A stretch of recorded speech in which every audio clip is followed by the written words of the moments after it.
Senhor, conta-nos aqui qual é a situação atualmente. Corrente também vai subir, mas compreender. Não está preparado no comentário você. Alguma reação arriba o ministro-presidente? Ela mencionou também que não está tem quizás informe de banda de Bolsonaro no governo que ele vai aumentar o preço. Se tem algo de verdade? Não, minuto comentário você. Não, Comentário para a comunidade europeia que estou preocupada com a situação de aumento aí com a outra posponer. Como então opta para posponer? Não, minuto comentário você. Não, nenhum comentário. Sorry.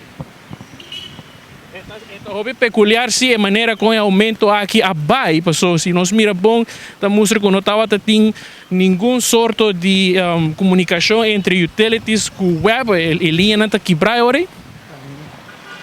Minuto de comentário no momento que não. Não tem nenhum comentário, senhor Coleman. Por motivo que nós está aqui, nós diálogo não tem ser não dirigir PC.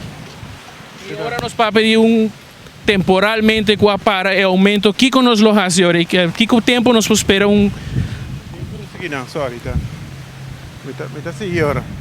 Aqui pues, senhor Alfredo Coleman, director de Web Aruba NV, saliendo fuera del Parlamento y no quiere dar ninguna declaración y manera por WAC que acaba de abandonando